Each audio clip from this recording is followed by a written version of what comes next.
வணக்கம், அனைவரும் நலமோடு வாழ ஆபிஸ் டெலிகசியின் வாழ்த்துக்கள். இன்றைக்கி ஆபிஸ் டெலிகசியில் நம்ம செய்ய போகிறது பேங்கன் பர்த்தா.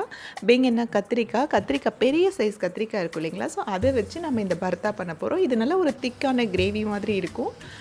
ரொம்பவே டேஸ்டியாக இருக்கும். சப்பாத்தி, பரோட்டா அண்ட் ரைஸ் எல்லாத்துக்குமே வச்சு சாப்பிட்றதுக்கு ரொம்ப நல்லாயிருக்கும். இது ஒரு நார்த் இந்தியன் ரெசிபி. பட் இது வந்து நம்ம ஸ்டைலில் கொஞ்சம் ஈஸியாக எப்படி செய்கிறது அண்ட் ரொம்ப டேஸ்டியாக நம்ம ஃப்ளேவருக்கு ஏற்ற மாதிரி எப்படி செய்கிறதுன்னு நான் இதில் காட்டியிருக்கேன். ஸோ இந்த வீடியோவை ஸ்டார்ட் பண்ணுறதுக்கு முன்னாடி நீங்கள் ஆபிஸ் டெலிகசியை சப்ஸ்கிரைப் பண்ணலன்னா ப்ளீஸ் சப்ஸ்கிரைப் பண்ணிக்கோங்க அண்ட் பெல் ஐக்கானையும் கிளிக் பண்ணி வச்சுக்கோங்க. அப்போ தான் நான் போஸ்ட் பண்ணுற ஒவ்வொரு வீடியோவும் உங்களுக்கு வரும். ஸோ வாங்க பேங்கன் பர்த்தா எப்படி செய்கிறதுன்னு பார்க்கலாம். இது செய்கிறதுக்கு பார்த்திங்கன்னா இந்த மாதிரி பெரிய சைஸ் ஒரு கத்திரிக்காய் எடுத்துகிட்டு 4 சைடும் வந்து கோடு மாதிரி நைஃப்பில் போட்டுட்டு அது உள்ளே வந்து பூண்டு நல்லா இந்த மாதிரி இன்சர்ட் பண்ணி வச்சிடலாம். இந்த மாதிரி பெரிய சைஸ் 2 கத்திரிக்காய் எடுத்து நான் இன்றைக்கி செய்ய போகிறேன். ஸோ அது வந்து பார்த்திங்கன்னா ஒரு 4-5 பேர் இருக்கிற ஃபேமிலிக்கு கரெக்டாக இருக்கும். ஸோ இது வந்து நல்லா டைரெக்ட் ஃப்ளேமில் வச்சு இந்த மாதிரி நல்லா வந்து எல்லா சைடும் நல்லா குக் ஆகுற அளவுக்கு இதை நல்லா சுட்டு எடுத்துக்க போகிறோம். இப்போ கத்திரிக்காய் வந்து ஃபுல்லாக இந்த எல்லா சைடும் திருப்பி வச்சு ஒரு 10 to 15 மினிட்ஸில் எல்லா சைடும் இந்த மாதிரி பார்த்திங்கன்னா நல்லா குக் ஆகிடும். அது கூல் ஆனதுக்கப்புறம் இந்த மாதிரி தோலெல்லாம் நல்லா பிரித்து எடுத்துக்கலாம். சூடாகவே எடுத்திங்கன்னா ரொம்ப சுடும். ஸோ கொஞ்சம் கூலானதுக்கப்புறம் அது பார்த்திங்கன்னா விட்டு வந்துடும் அந்த மேலே இருக்கிற தோலெல்லாம் அந்த கத்திரிக்காயிலேருந்து. ஸோ அது வந்து நல்லா எடுத்துக்கலாம். 2 கத்திரிக்காய் நான் வந்து செய்ய போகிறேன். 2 கத்திரிக்காயும் அந்த மாதிரி எடுத்து வச்சுக்கலாம். ஸோ இதை வந்து ஒரு பவுலில் ஆட் பண்ணிவிட்டு இப்போ இந்த கத்திரிக்காய் நல்லா வெந்திருக்கு இல்லைங்களா? ஸோ இதை வந்து நல்லா மேஷ் பண்ணிக்க போகிறோம். ஸோ இந்த 2 கத்திரிக்காயும் எடுத்து நல்லா குக் ஆகிருக்கு இல்லையா? ஸோ இதை வந்து பவுலில் போட்டுட்டு நல்லா மேஷ் பண்ணிக்கலாம்.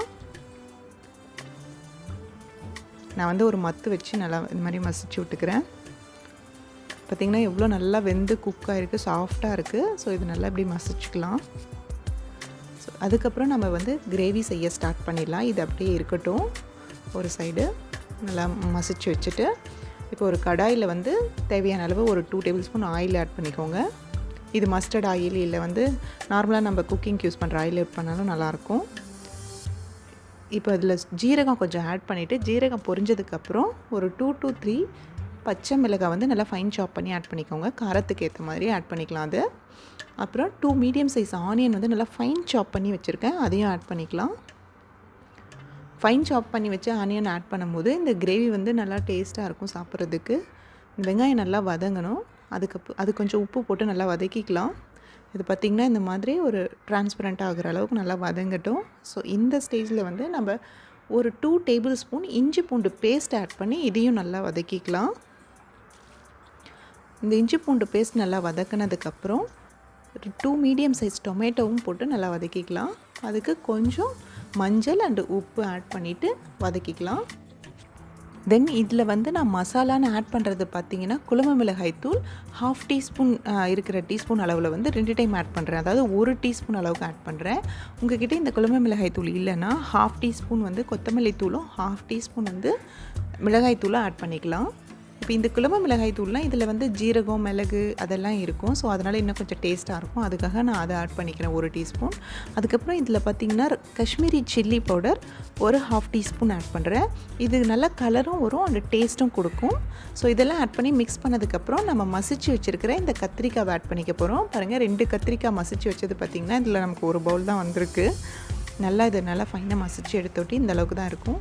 இதை நல்லா ஆட் பண்ணி மிக்ஸ் பண்ணிவிட்டு கடைசியாக இறக்கும் போது கொஞ்சம் கரம் மசாலா 1/2 டீஸ்பூன் ஆட் பண்ணிவிட்டு இதை நல்லா மிக்ஸ் பண்ணிவிட்டு அதுக்கப்புறம் இதை வந்து ஸ்டவ் ஆஃப் பண்ணிட்டோம்னா நம்ம சூப்பரான பேங்கன் பர்த்தா ரெடி. ஸோ நம்ம சூப்பரான யம்மியான பேங்கன் பர்த்தா ரெடி ஆகிடுச்சு. இது வந்து நான் என் குழந்தைங்களுக்கு சப்பாத்தியில் வந்து நடுவில் இதை வந்து வச்சுட்டு இப்போ ஜாம் வைக்கிற மாதிரி இதை வச்சுட்டு நான் ரோல் பண்ணி கொடுப்பேன். அவங்க அப்படியே கடிச்சு சாப்பிடுவாங்க. ரொம்பவே நல்லாயிருக்கும். இது ஸ்பைஸ் லெவல் வந்து நம்ம வீட்டில் இருக்கிறவங்களோட டேஸ்ட்டுக்கு ஏற்ற மாதிரி நம்ம ஸ்பைஸ் லெவல் ஆட் பண்ணிக்கிட்டோம்னா ரொம்ப சூப்பரான ரெசிபியாக இருக்கும். நீங்கள் ஸ்கூலுக்கு கூட ஒரு டிஃபனுக்கு இந்த மாதிரி கொடுத்து விடலாம். ரொம்ப சூப்பர் ரெசிபி. எப்படி இருக்குன்னு செஞ்சு பாருங்கள் உங்கள் வீட்லேயும். அண்ட் தென் எப்படி இருந்ததுன்னு கமெண்ட்டில் சொல்லுங்கள். தேங்க்யூ ஃபார் வாட்சிங். பாய்.